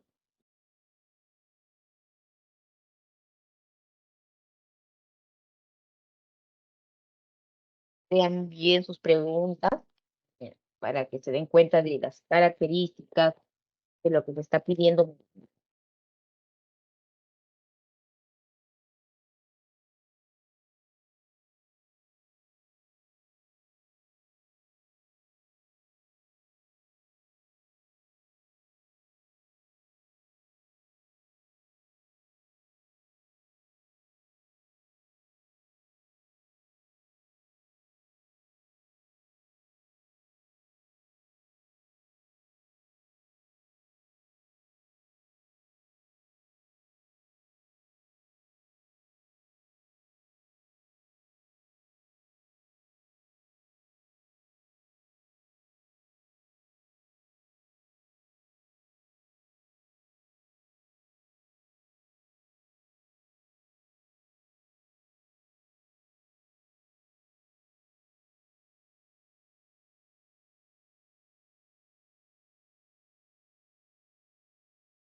Ya, a ver, chicos, avancemos, a ver, unos minutos más para que lean bien los versos y puedan responder estas últimas preguntas.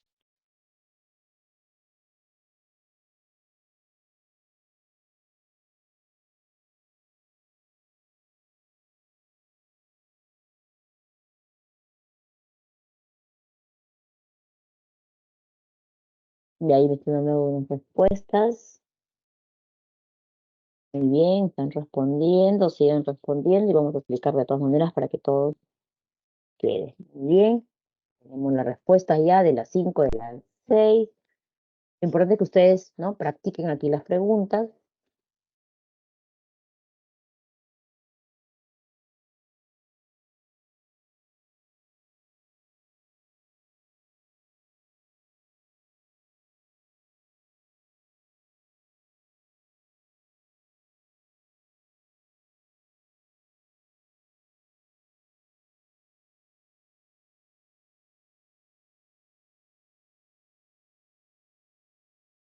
Mm, A ver, comenzamos con la pregunta 5. Ya, muy bien, para los que están respondiendo, los felicito muy bien, están llegando las respuestas. De todas maneras, vamos a explicar para los demás, ¿no? Para que todos se salgan de, si tuvieran alguna duda. Respecto al estilo, ahí lo tienen en la diapositiva, al estilo del libro 20 poemas de amor y una canción desesperada de Pablo Neruda, se puede apreciar que varios de los poemas que lo conforman se alejan de la métrica tradicional. En este sentido, es correcto afirmar que. Entonces, como se aleja de la métrica tradicional, ¿no? Entonces, habla a través del estilo que estamos hablando, ¿no? De la respuesta en la 5 es la E, ¿no? Porque dice, recurren al empleo del verso libre, ¿no? Y ese es cierto. Casi la gran mayoría de estos poemas tienen el verso libre, no coincide ni vocal ni consonante, ni nada. Entonces, la número 5 es empleo del verso libre.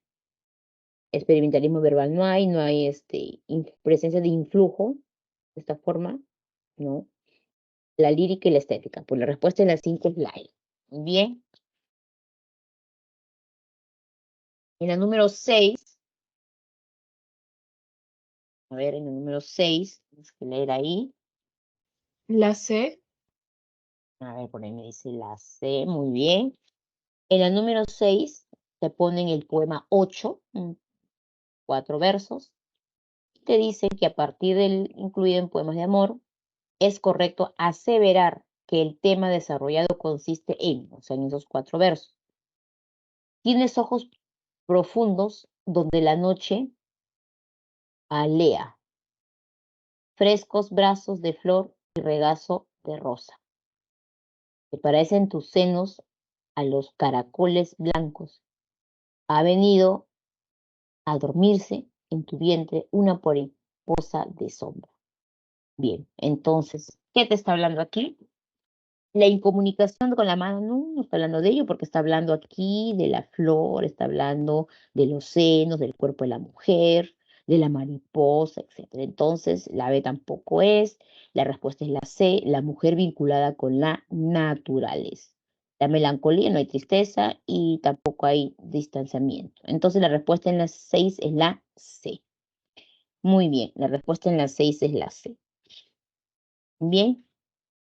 Ya, a ver, sigamos. Y me va a quedar ahí el tiempo. Avancemos. La número 7 tiene que ver con poema 5. A ver, lean, por favor. Y algunos han dado respuestas, pero todos los demás también deben participar. Tienes que leer, siempre es bueno leer cada ejercicio para poder responder.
Ya, a ver, se me han respondido 3 por ahí con respecto a las 7.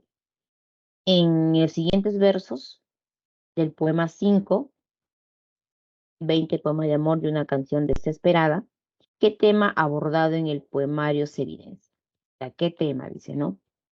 Para que tú me oigas, mis palabras se adelgazan a veces, como las huellas de las gaviotas en las playas, collar, cascabel, ebrio. Para tus manos suaves, como las uvas, y las miro lejanas mis palabras. Entonces, ¿qué tema se ha vinculado aquí?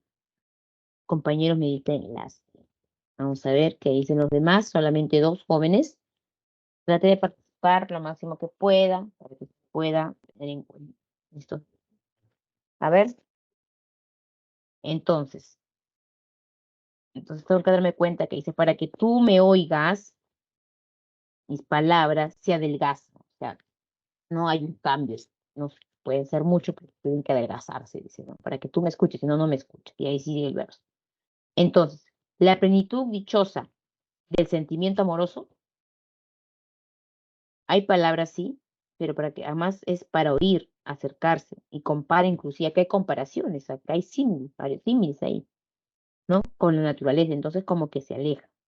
El vínculo entre el universo y el yo poético, recuerden que el yo poético pertenece al romanticismo.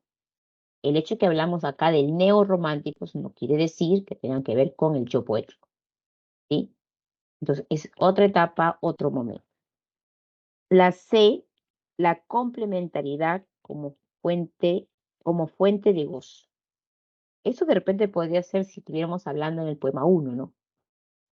Cuerpo de mujer, colinas blancas, tu acercamiento, podría ser, pero aquí no se da en este poema. D, la carencia de la comunicación de los amantes.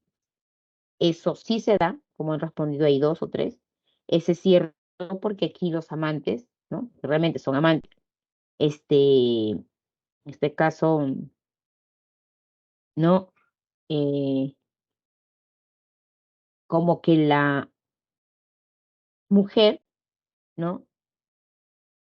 Si bien es cierto, es tan bella, pero no es capaz de escuchar. O sea, no llega a la comunicación, se va perdiendo, ¿no? Se va perdiendo y por eso él dice acá, ¿no? Para que me oyes, tienes que hacer esto, ¿no? O sea, se aleja. Bien, en caso, la carencia, por eso de los amantes, de comunicación, y la letra E, la imposibilidad de contemplar al amado. Aquí no lo está contemplando, aquí le está diciendo, para que me oyes. Bien claro, dice el primer verso, por lo tanto la respuesta en la 7 es la de Teresa. Ya, y finalmente la 8, ver quién hace la 8, ya para terminar.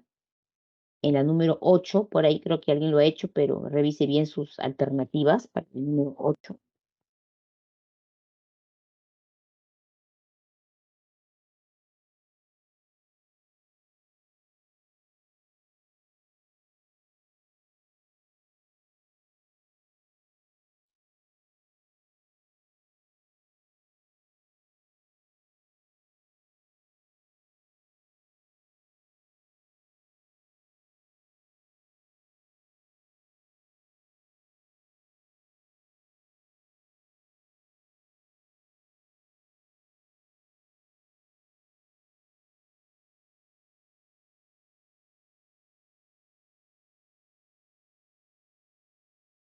Ya por ahí uno me ha respondido, revise bien, lea bien, pues, no está tan clara de repente, evidente lo que tú quieres responder, ¿no?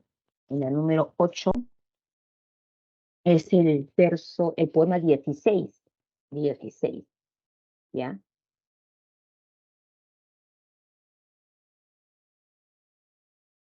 Poema 16, 20, poema de amor, acá te pide cuál es la afirmación, no, perdón, marca la opción que contiene la afirmación correcta sobre los siguientes versos del poema 16. Acá te pide afirmación correcta. Solamente uno ha respondido. A ver, chicos, sigan respondiendo cuando terminamos. Dice, eres mía, mujer de labios dulces. Y vivan, viven en tu vida mis infinitos sueños. La lámpara de mi alma te sonrosa los pies, el agrio pino mío es más dulce en tus labios. Oh segadora de mi canción de atardecer, como te, como te sienten mía mis sueños solitarios. Entonces, acá, ¿cuál es la afirmación correcta? Pues, a ver, qué es lo que me está diciendo, ¿no? A ver, vuelvo a leer una vez más, cuando terminamos, dice, eres mía, mujer de labios dulces, y viven en tu vida mis infinitos sueños. O sea, que están, si esta es una pareja, entonces, dice él, no, eres mía, mía, y viven en tu vida mis infinitos sueños. O sea, ¿dónde está él? No solamente lo tiene al frente, sino está en su mente, pues porque está hablando de los sueños. La lámpara de mi alma te sonrosa la piel, el agrio vino mío es más dulce que tus labios, oh segadora de mi canción de atardecer. Como lo sienten mis sueños solitarios. O sea, su complementación va más allá de, no solamente es el amor, es esto, ¿no? Ya lo dicen. Entonces, bien, ¿qué idea se plantea acá? Por ahí me dijeron la E. A ver, en la E decía, expresa una desdicha amorosa en un paisaje idealizado. No, el paisaje idealizado no tiene nada que ver con la producción de, no es idealizado, el amor, acercamiento, falta de comunicación, pero idealizado no. D, prepondera la incomunicación debido al amor vedado, al amor ciego. Esto no es el amor ciego, sino es el acercamiento que hay entre este hombre y su mujer. Muestra el cuerpo femenino unido a la temática erótica. Bueno, aquí no se da. De repente en el poema uno, ¿no? Cuerpo de mujer, que el abrigo puede ser, pero no está en este poema. Resalta la melancolía por la pasión no correspondida. Claro, puede estar triste, pero no necesariamente se da en este poema. Acá dice, habla, eres mía, mía me pertenece. Por lo tanto, la respuesta en las 8 es la presencia de los amantes como seres complementarios. Ellos se complementan, ¿no? Por eso que ella está cerca a él, están juntos, y es más, él la sueña. O sea, llega a esos niveles, ¿no? De soñar y estar cerca juntos. Se van a comunicar a través, aunque sea del sueño, pero ahí está la complementariedad que tiene que ver mucho con el comentario que les ponen ahí. Bien, jóvenes, con eso estamos terminando todavía por ahí. Ahí tienen las claves para los que pudieron apuntar, para confirmar alguna de sus dudas o preguntas. Bien, a repasar los temas. Estamos ya en la semana número 8. Miren, ya la próxima semana estamos en la semana 9, mitad de ciclo. Nos queda la mitad. Bien, entonces, jóvenes, ahí está. ¿Alguna duda, alguna pregunta, algo que no quedó claro? Por favor, haga sus preguntas para poder ya terminar aquí el tema, ¿no? Todavía tenemos unos minutos, 2 minutos que nos permiten de repente resolver algo, alguna duda. Acá creo que me faltaba. Ah, no, acá están. Todo ya lo mostré. Acá también los ejemplos, y no mucho, ¿no? En este caso también ya les puse.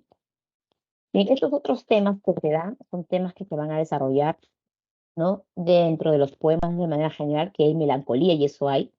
Si hablamos de mujer como imagen de naturaleza, porque representa a la mujer con ciertos elementos que se le incorporan. El paisaje asociado al amor, por ejemplo, las circunstancias que rodean, ¿no? A los protagonistas, por lo tanto, ese es el paisaje que nos muestra. La plenitud que la complementación con el ser amado. Eso es muy importante, ¿no? Cómo se van a complementar. Así sean mudos, así no haya mucha distancia. Hay distancia, pero igual se complementan, aunque sea en el sueño, ¿no? En el pensamiento. De jóvenes, listo. Ya estamos terminando, me voy retirando. Aquí tienen ustedes las claves para que los que no copiaron. Y nos estamos reencontrando, chicos, nosotros la próxima semana. Bien, espero que ya pues hayan copiado todo. Y no hay más que decirles, entonces ya nos estamos reencontrando la próxima semana. Bien, chicos, muy buenas tardes y nos estamos viendo la próxima semana.